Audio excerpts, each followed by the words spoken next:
Shana POV. Lola, Zane, what happened? Nanghihina ko na tanong sa kanila. Nakahiga ako sa kama. Ang apo ko, how are you apo ko? May masakit ba sa katawan mo? Call the doctor please. Utos ni Lola. May masakit. Let me know okay. Para masabi natin sa doktor. Babe, are you okay? Thank God, you're awake. Nilibot ko ang paningin sa paligid, at sure ako na nasa sarili ko ito na kwarto. Ano ba ang nangyari? Bakit niyo po kinakamusta? Natutulog lang po ako, di ba? Ngumiti ako dahil parang ang lungkot ng mga mukha nila. Pumasok ang nurse, at chinek muna ako na ngayon ko lang napansin, na meron pala akong dextrose na nakakabit. Hindi mo ba naaalala na may sumaksak sa iyo apo, habang nasa parking area kayo noong isang araw ni Zane? Kinaikit ko ng mariin ang mga mata ko, at pilit na inaalala ang nangyari sa akin, lalo nung binanggit ni Lola na sinaksak ako, at dahil sa sinabi niya, ay nabigla ako at natakot sa kalagayan ng mga anak ko. Ang mga anak ko po. Babe, Zane, ang mga babies. Kinakabahan ko na tanong sa kanya. Ngumiti ang asawa ko, at hinalikan ako sa noo. They are safe. Look, do you feel them? Nariyan pa sila sa tummy mo, babe. I love you. You are so brave. I'm so proud of you. You are the bravest person I've ever known. I'm really proud of you. Aniya at hinalikan ako sa lobby. Maayos naman ang kalagayan mo apo, mabuti na lang, at nataman ka lang sa tagiliran, at hindi mismo sa tiyan. Kinabahan kami lalo, kitang-kita ko sa mukha ni Lola ang kaba, lungkot at pagod. Nasaan na po ang gumawa sa akin nito Lola Alma? Zane, nahuli po ba? Tumanggo silang dalawa. Mabuti naman kung ganun. Nasa kulungan na sila apo, kaya huwag ka ng mangamba pa. We make sure na hindi sila makakalabas, at higit sa lahat, mabubulok silang dalawa sa kulungan. Any idea po kung bakit ako ang napagtripan nila ng ganito? May atraso po ba ako sa kanila? Please, sana sagutin niyo ako sa malinaw, kung ako ba talaga ang gusto nilang saktan o nagkamali lang po sila ng biktima. Pilit kong tanong sa kanila. Ayoko na ang pakiramdam na wala akong kaligtasan, kapag lumalabas ako ng bahay, dahil sa mga masasamang tao na kapaligid. Ikaw talaga ang punterya nila apo, kayo ni Zane, isa sa mga kilala niyo ang gumawa niyan, marahil ay naghihiganti, hindi man sabihin ng dalawa na gumawa niyan sa'yo kung sino ang nag-utos sa kanila, pero may person of interest na kami. Sambit ni Lola. Mas lalo lang nangunot ang noo ko, dahil sa nalaman. Bakit ako? Anong meron? At sino ang tinutukoy ni Lola? Isa ba sa mga kaibigan ko o kamag-anak o katrabaho? Kaya huwag kang mag-alala, at kami na ang bahala sa bagay na iyan, babe, malapit na natin makamit ang hustisya, na pinapangarap nating dalawa. Malapit na babe. Zane, don't worry, bago ka manganak ay tapos na tayo sa nakaraan natin babe, makakalaya, at mamuhay tayo na wala ng alalahanin at pangamba, I make sure about that. Zane, just sleep more because you need it after you eat your meal, and take your medicine. What do you want to eat? Do you want me to cook for you? Oo naman apo ko. Pagkatapos mong kumain, at makapagpahinga. Matulog ka muna ng matulog para may lakas ka, ikaw at ang baby nyo. Maayos na ang sugat mo sanhi sa pagsaksak sayo, magiging okay din ang lahat, apo. Ngumiti ako kay Lola. Kakayanin ko na maging okay ang lahat, dahil sa encouragement na binigay nila sa akin. Hindi na ako magiging mahina, dahil alam ko na may nagmamahal sa akin, walang iba kundi ang mga taong nasa paligid ko. Mabuti na lang, at hindi ako masyadong napuruhan, dahil hindi ko yata matatanggap, na may buhay na naman na mawala, dahil sa kagagawan na kung sino man ang nagtangkang sumaksak sa akin. You need to sleep more din, Lola, limam okay na po.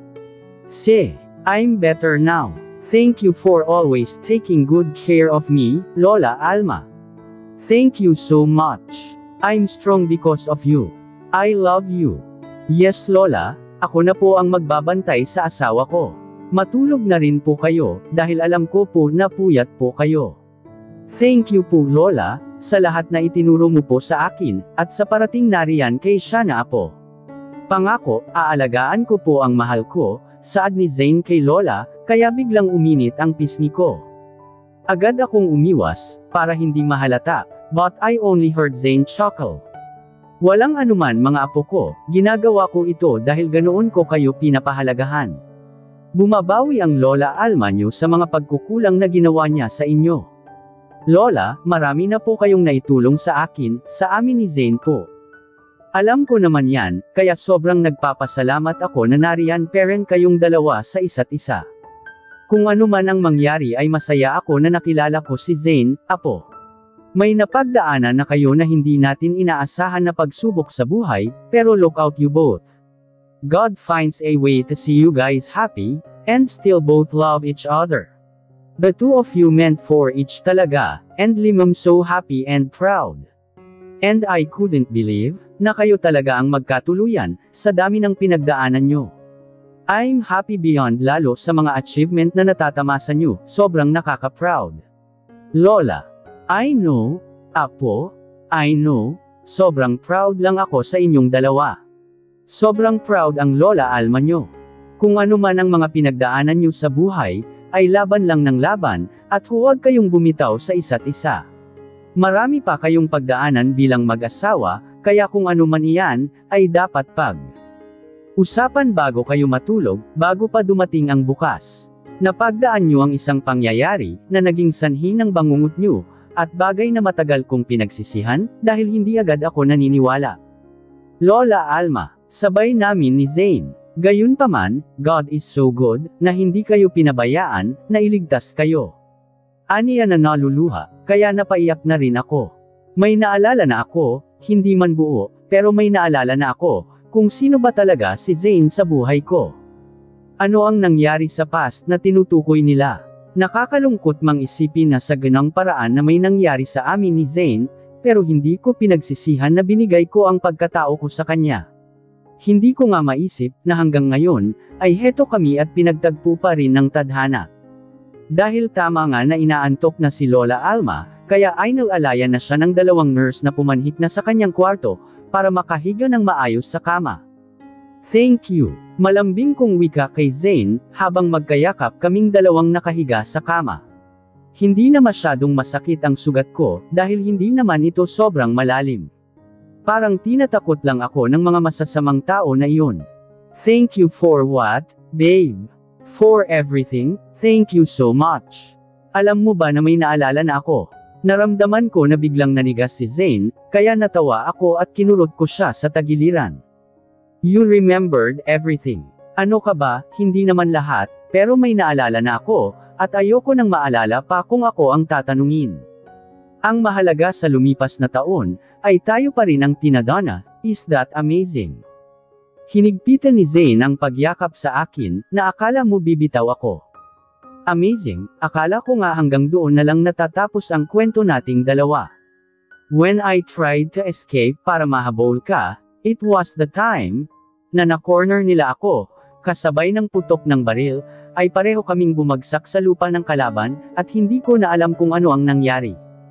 Nagising na lang ako na pilit inaalala ang nangyari. Hindi ko matanggap na nasaktan kita. I was your hero, before but I made a decision, na buong buhay kong pinagsisihan. Kung pinigilan ko lang ang sarili ko, ay hindi tayo umabot sa ganon. Noong nagkamalay na ako, hindi agad ako lumapit sa'yo, kahit gustong-gusto na kitang puntahan sa Pilipinas, dahil natatakot ako na baka iwasan mo ako, magalit ka, ipagtabuyan mo ako, lumayo ako, para we both healed from the past. Nakapagtapos ng pag-aaral, at nag-focus sa trabaho, para sa muli nating pagkikita ay nagbabaka sakali ako, na ako pa rin ang pipiliin mo na maging superhero mo. Mahabang paliwanag ni Zane. Ikaw pa rin naman ang superhero ko. Thank you babe, thank you. Mabuti na lang nagpa-kidnap ako pag-uwi ko. Tumaas ang kilay ko. So, ibig sabihin, alam mo ang pag-kidnap ko sa'yo. Tiningala ko si Zane, dahil nasa dibdib niya ang mukha ko. Nakita kong sumilay ang ngiti niya. Actually, hindi ko alam na iyon ang sumalubong sa akin pag-uwi ko, na bigla na lang may humawak sa akin, at may pinaamoy, kaya nawalan ako nigmalay, really nasa airport babe. Natawa ako. Really, hindi mo talaga alam. Hindi, nagpaalam lang ako kay Lola na uuwi ng Pinas, to attend party celebration ng kaibigan, iyon ang sabi ni Dark. Dark Romanos, nakilala mo na siya bago kita kinidnap. We've known each other in Russia, nakapagtayo ng jewelry shop ang mga magulang ko, at naging suki namin siya. Kilala niya si Ziviel, dahil magkaklase sila sa Pinas, at doon na nagsimula na naging magkaibigan kami, napanganga na lang ako dahil sa sinabi ni Zane, what a small world. So ibig sabihin, noong time na it was Ziviel sana ang kikidnapin ko, but it turns out na ikaw dahil kay Dark, dahil alam niya ang namamagitan sa ating dalawa. Sinabi ko kasi sa kanya ang tungkol sa'yo. And I told him, that there is a girl I fell in love with and that is you. Grabeng lalaki na iyon, so dapat pala magpasalamat ako sa kanya, at kay Kuya Edgar na ang galing magkunwari, iyon naman pala, planado dahil sa boss niya na si Dark Romanos. Mautak pala ang loko na iyon, na hanggang ngayon, tahimik kunwari pero may binabalak. Alam mo naman si Dark, maraming connection, at kung hindi dahil sa kanya. Iba pala sana ang pinakidnap ko, and it was your brother, at dinala sa Elsa kung nagkataon. OMG. I guess so, at first ayokong maniwala, dahil baka panaginip lang lahat na nasa harapan nakita. You've changed a lot, but still the girl that Lim known before. Tapos sinusungitan mo pa ako, kamuntikan pa akong malunod that time, dahil nagtatampo ako sa'yo. I'm sorry, pinagsisihan ko na iyon. Gago ako sa mga oras na iyon. And please kung nagtatampo ka, let me know para ayusin natin agad, mas lalo kong isiniksik ang sarili ko sa kanya. Until now, hindi ka rin ba makapaniwala? Saan doon? Balik tanong ko sa kanya. Na sa lahat na nangyari sa atin, ikaw at ikaw pa rin ang binigay sa akin. You're too young, nung nakilala kita, at hindi ko alam kung magtatagpo pa ang balandas natin after my graduation. Then the nightmare happened, daming nangyari pagkatapos ng trahedya, tama si Lola, minsan naisip ko na lang na mawala sa mundo, dahil bumabalik sa akin ang malagim na alaala, kung paano nila tayo sinaktan, paano tayo ginawang parang prey, and not knowing kung saan o kailan, kung maliligtas pa ba tayong dalawa. Ilang gabi na hindi ako pinapatulog, dahil bumabalik kung gaano sila kademonyo, nang dahil lang sa pera, naging struggle ako kay Lola, dahil hindi ako mapakalma, at lagi akong nagkaroon ng blackout, at paggising ko, kung ano-ano na lang ang naiisip ko na gawin sa sarili ko. But I want to change, kaya ang ginawa ko nang magising ako, pinilit ko ang sarili na kalimutan ang lahat, at nagtagumpay naman ako, pinilit ko man nakalimutan ang lahat, pero bumabalik pa rin pala ako sa nakaraan, pero kahit ganun, ito at tayo pa rin ang itinadhana. Wika ko at binigyan ni Zane ako ng malalim na halik sa lobby. Ibig sabihin, pinatawad mo na ako. Bakit kita patawarin, kung wala ka namang kasalanan? You think so? Zero, o nga. I love you. I love you so much. At bago tayo matulog ay gusto ko lang sabihin sa'yo na. Nakataas ang kanang kilay ni Zane, habang hinihintay ang sagot ko. Na ay dadagdag ko na ang last name mo sa pangalan ko. Hindi makapaniwala na nakatitig si Zane sa akin. Yes. Thank you babe. I love you. I love you. Let's get married ASAP. Masayang wika ni Zane, habang hinahalikan ako sa lobby. Nilagay ko ang bulaklak, at maliit na cake sa ibabaw ng lapida, at nagtirik kami ng kandila. Pinagmamasdan ko ito ng mabuti, at nagbabakasakali na sa haplos kong ito, ay maramdaman ko siya. Sa paghaplos ko sa kanyang pangalan, ay maramdaman niya ako. Kung paano ako nangungulila sa kanya. Happy birthday! Sorry kung ngayon lang kami nakadalaw muli sa puntod mo. Patawarin mo kami, na ngayon lang ulit ako nagkaroon ng lakas para makita ka. Pumupunta naman ako rito, lalo kapag namimiss ko siya, pero hindi ko maalala na siya pala ang nandito. Siya pala ang pinupuntahan ko, bukod sa puntod ni Lolo. Nababasa ko ang pangalan niya, pero wala ako sarili ko na siya na pala ito, na bahagi siya ng buhay ko.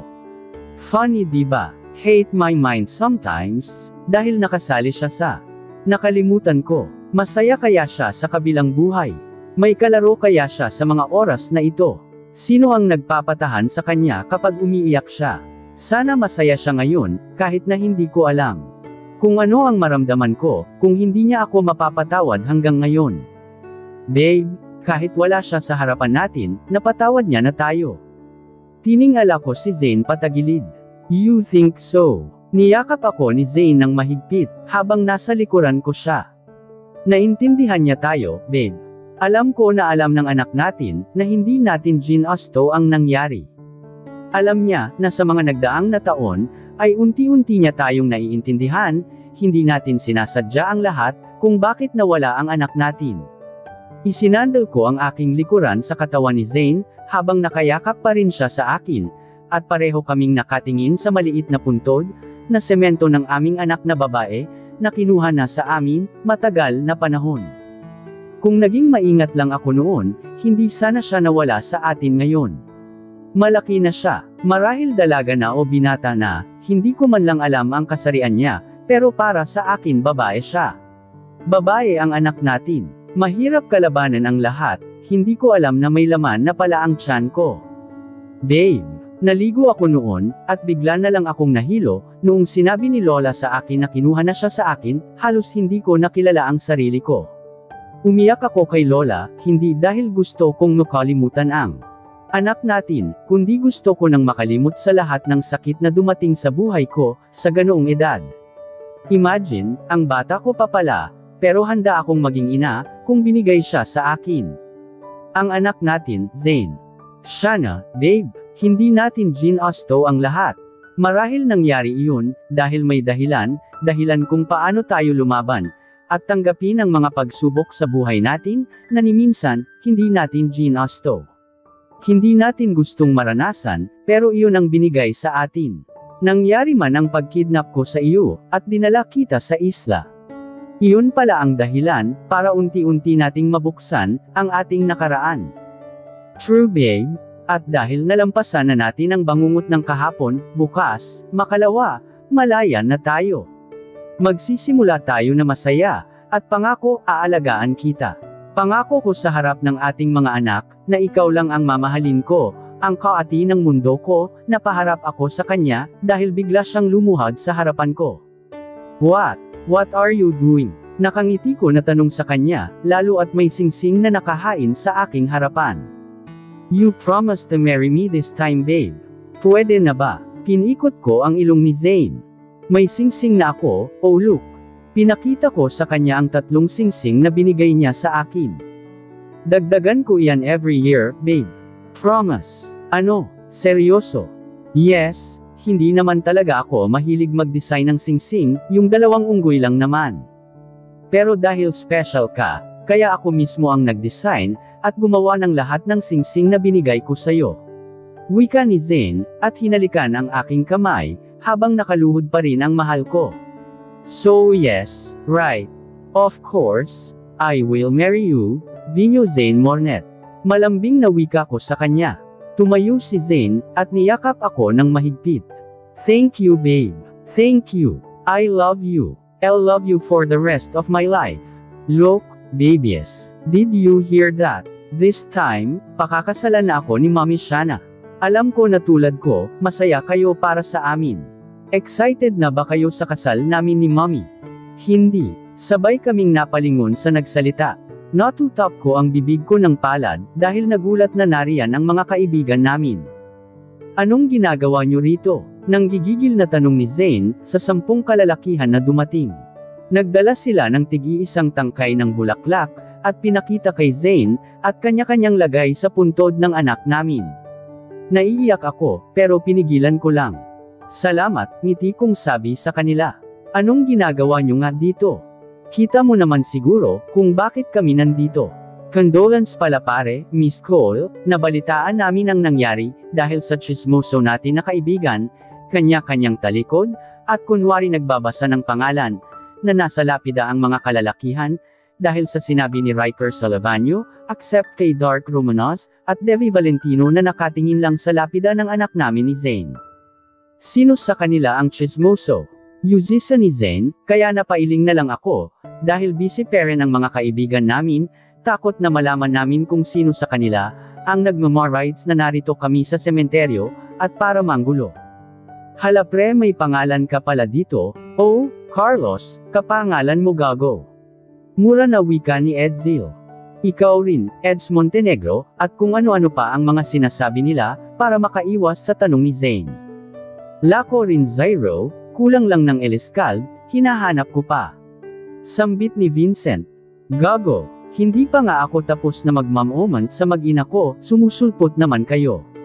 Sino sa inyo ang hindi excited sa kasal namin ng mahal ko, at maiwasang dalhin sa reception? Kunwaring galit na wika ni Zane. Siya iyon. Ayaw niyang gumastos ng pera para sa regalo. Hala siya kaya, hindi pa raw siya excited maging ninong. Mas lalo kaming napailing ni Zane, dahil kanya-kanya naman sila ng turo sa isa't isa, kung sino ang hindi excited sa kasal namin. Baka nakalimutan nyo, na nangako na kayo, magbibigay kayo sa amin ng regalo, sa araw ng aming kasal. Ha? Hindi kami nangako, di ba pre? Si Carlos kay Devi. Nangako na kayo. Ito nga at naka-record noong nalasing kayo, nung may handaan sa bahay, sambit ni Zane, at kinuha sa bulsa niya ang cellphone, para iparinig siguro sa mga kaibigan namin ang mga pangako nila sa isa't isa, magbibigay sila ng regalo sa araw ng kasal namin, na hindi raw bababa ng milyon, may nangako pa nga na isla, para sa honeymoon namin, at ang isa, ay nangakong maging pilot para makarating kami sa Maldives. Pero napahalakhak na lang ako ng tawa, nang makita sila na kanya-kanyang takbo, papalayo sa amin. Ang mga gagong iyon, akala nila, makakalimutin na ako, at hindi ko maalala ang mga sinasabi nila na pangako sa atin, babe. Halos magkasalubong na ang kilay ni Zane, dahil sa mga kaibigan namin na parang batang makulit. Hayaan mo na. Alam ko naman na masaya sila para sa atin. Kasalanan mo rin naman. Ha? Anong kasalanan ko, babe? Ako may kasalanan sa kanila. Parang mali ata, babe. Oh, bakit mo kasi sila pinatulan maging kaibigan? Alam mo naman na kuripot na mga iyon. Sa inuman lang sila magaling mangako, pero kinabukasan, naglagay na lang sa limot. Saad ko at ngumiti, habang hinihimas ang aking tiyan, at napatingin sa pangalan ng anak ko sa lapida. Sweet Angel. Kasi, Zero o nga pala ano, paano ko nga ba sila naging kaibigan, mga loko ang mga iyon. Basta nakakasira sila ng moment. Sarap ibalibag. Natatawa na lang ako, habang pinaghiwalay ang kilay ni Zane na magkasalubong na. Hayaan mo na, kung sino ang walang regalo, siya na lang ang maging babysitter ng anak natin, kung may lakad tayo na importante. Pwede kaya iyon. Wala sa sarili ko na mungkahi. Tumangala ako, at nakita si Zane, kung paano nasiyahan sa sinabi ko, bago lang. Thank you for those beautiful suggestions babe, thank you. I love it so much. Aniya at wala pa nga, ay nakatago na ang nakakaloka niya na plano. Masaya kaming bumiyahe pa uwi, at habang nasa sasakyan, naramdaman ko ang gaan ng pakiramdam ko. Marahil ito na ang hinihintay ko. Ang makalaya sa malagim na kahapon. Nakausap ko ang anak ko, at nakahingi na ako ng kapatawaran. Gamaan ang pakiramdam ko, dahil nakausap ko na ang anghel namin. Wala pa naman, pero alam ko na excited na si Sweet Angel, para makita at ipakilala ko sa kanya ang kanyang bunsong kapatid. Tahimik ka babe. Any problem? Umiling ako sa tanong ni Zane, at ngumiti sa kanya. Dinala niya ang palad ko sa kanyang bibig, at hinalikan ito habang nagmamaneho siya ng sasakyan. Masaya ako. Ganoon din ako. Kung hindi tayo pumunta sa cemetery, marahil nandito pa sa puso ko ang bigat na dinadala. But now, ang bigat sa puso ko ay bigla na lang gumaan. Yeah, I'm feeling the same way too. Wika ni Zane. At dito na po nagtatapos ang kabanata ng ating kwento, at sanay muli niyo po akong samahan sa mga susunod pang kabanata. Maraming salamat po. Ingat po tayong lahat.